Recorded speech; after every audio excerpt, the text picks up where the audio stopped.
अस्सलाम वालेकुम everyone, welcome to my channel the Oxford world. So आज हम स्टार्ट करेंगे क्लास 6 मैथमेटिक्स का chapter number 1 which is prime and composite number. आज हम सॉल्व करेंगे इसकी exercise 1A। So let's start. Okay, so हमारे पास क्वेश्चन नंबर 1 है, determine whether each of the following is a prime और अ कॉम्पोजिट नंबर्स। हमने बताना है कि जो हमारे पास गिवन नंबर्स हैं इनमें से कौन कौन से नंबर्स प्राइम है और कौन कौन से नंबर्स कॉम्पोजिट है। तो इसके लिए हमें पता होना चाहिए कि प्राइम और कॉम्पोजिट नंबर्स हैं क्या। So let's study it.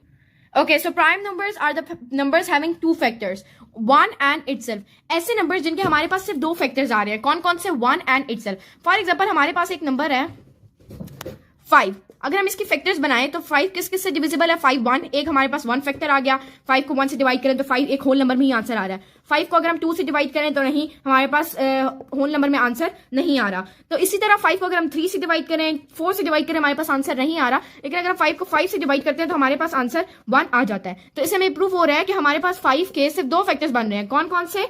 एक हमारे पास वेक्टर बन रहा है 1 एंड 5 खुद नंबर विच इज इटसेल्फ, जो इस स्टेटमेंट को बिल्कुल प्रूफ कर रहा है कि 5 जो है वो एक प्राइम नंबर की कैटेगरी में लाए करता है। उसके बाद हमारे पास आते हैं composite numbers. Composite numbers having more than 2 factors, ऐसे नंबर जिनके दो फैक्टर्स, जैसे 1 और इटसेल्फ को ही ले लेते हैं, इसके अलावा भी और फैक्टर्स हों। जैसे 18 है, अब आप 18 के प्राइम फैक्टराइजेशन करो या प्राइम फैक्टराइजेशन के अलावा हम देखते हैं पहले तो 1 और 18 तो इसका आगे हर एक नंबर के दो फैक्टर्स तो पक्के होते हैं, 1 और इटसेल्फ।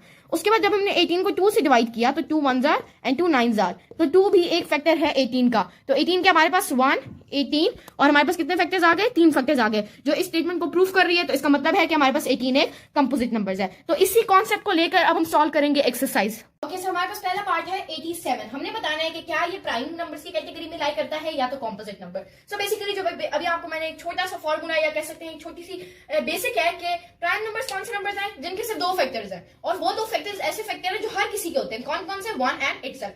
और कंपोजिट नंबर्स कौन से? जिनके इन दो फैक्टर्स से अलावा, अगर आपके पास इन दो फैक्टर्स के अलावा एक भी ऐसा नंबर है कि जिसके 3 फैक्टर्स बन जाते हैं तो आपने सिंपली उसे कंपोजिट नंबर्स की कैटेगरी में डाल देना है। तो अब हम इसको सॉल्व करते हैं। 87, सबसे पहले तो आपको बताना चाहिए 87 के दो फैक्टर्स तो लाजमी बन गए। कौन कौन से? 1 एंड 87। अब हम देखते हैं कि क्या किसी और नंबर के साथ डिवाइड करने पर हमें ये फैक्टर्स मिलते हैं।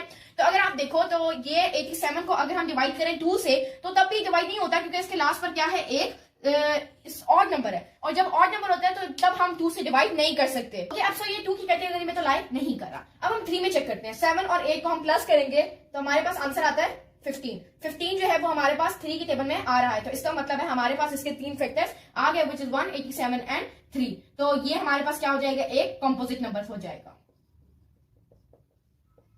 Okay, so let's part.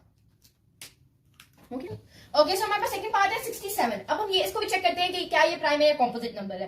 तो दो फैक्टर्स तो आपको पता है कौन कौन से हो गए? 1 और 67। उसके बाद अब हम देखते हैं लास्ट पे कौन सा नंबर है? इवन। तो इसका मतलब है 2 के टेबल में नहीं आने वाला। 6 और 7 को प्लस किया तो सॉरी ये लास्ट वाला जो है वो ऑड नंबर है, तो इसका मतलब है कि ये 2 की कैटेगरी में लाए नहीं कर रहा, मतलब 2 इसका फैक्टर नहीं है। अब हम देखते हैं 3 को। 7 और 6 को प्लस किया तो क्या आ गया? 13। 13 3 के टेबल में नहीं आ रहा। इसके अलावा हम 67 को 4 से डिवाइड करके देख लें, 67 को हम 5 से करके देख लें, 6 से करके देख लें, तो ये किसी भी टेबल से डिवाइड नहीं हो रहा। अगर आपके पास कैलकुलेटर है तो वेल एंड गुड, आप उसे डिवाइड कर सकते हैं। अगर आपके पास वो नहीं है तो आप रफ वर्क में इसको देख लें। 67 को आप 4 से डिवाइड करो, 5 से करो, किसी भी नंबर से डिवाइड नहीं हो रहा एक्सेप्ट दीज टू। इन 2 फैक्टर्स के अलावा कोई भी इसका फैक्टर नहीं है। तो हम इसको कौन सी कैटेगरी में लाई कर देंगे? Prime numbers. ओके, सो हमारे पास नेक्स्ट पार्ट है 73। अब हम इसी को भी देख लेते हैं। दो फैक्टर्स ऑब्वियस सी बात है वही आ गए। अब हम इसको देखो लास्ट में कौन सा नंबर है? ऑड नंबर है, तो ये 2 की कैटेगरी में लाई नहीं कर रहा। 7 और 3 को प्लस किया 10, 3 की कैटेगरी में लाई भी नहीं कर रहा। 4 5 से डिवाइड करके देखो, उसकी कैटेगरी में भी लाई नहीं कर रहा। तो ये भी हमारे पास क्या हो जाएगा? प्राइम नंबर हो जाएगा, जिसके सिर्फ कौन कौन से फैक्टर्स हैं? 1 और इटसेल्फ। ओके सर, हमारे पास नेक्स्ट और लास्ट पार्ट है 91। अब तक इसके फैक्टर्स बनाओ, कौन कौन से बन गए? 1 और 91 ऑब्वियस हो गया। अब लास्ट में देखो तो 9 और 1 आ रहा है। कौन कौन सा आ रहा है? 1। तो क्या मतलब है? ये 2 की कैटेगरी में लाए नहीं कर रहा। तो अब हमने इसको 10 3 की कैटेगरी में लाए नहीं। अब जरा देखते हैं, हम इसे 4 से डिवाइड करते हैं। 91 को जब हमने 4 से डिवाइड किया तो हमारे पास क्या आंसर आ गया? 22.75। You can use the calculator. 91 को जब हमने 5 से डिवाइड कर दिया तो हमारे पास आंसर आ गया 18.2। जब हमने 91 को डिवाइड करते हैं 6 से तब भी हमारे पास पॉइंट्स में ही आंसर आता है, विच इज द आंसर 15.16। लेकिन जब हम 91 को 7 से डिवाइड करते हैं तो 7 1 7 एंड 7 13 हमारे पास क्या आ जाता है 91। अगर आप यहाँ पे देखो तो कौन सा नंबर आ गया, होल नंबर, इसका मतलब है कि 7 इसका एक फैक्टर है। तो हमारे पास 91 के कितने फैक्टर्स आ गए, 1 1 91 एंड 7, 3 फैक्टर्स आए। आपको फौरन दिमाग में क्लिक होना चाहिए कि ये क्या है, कॉम्पोजिट नंबर है। तो हम सिंपली कह देंगे कि ये एक कॉम्पोजिट नंबर है। तो यहाँ पर हमारा क्वेश्चन नंबर 1 सॉल्व होता है। अगर आपको वीडियो अच्छी लगी तो please like share and subscribe. Thank you, अल्लाह हाफ़िज़।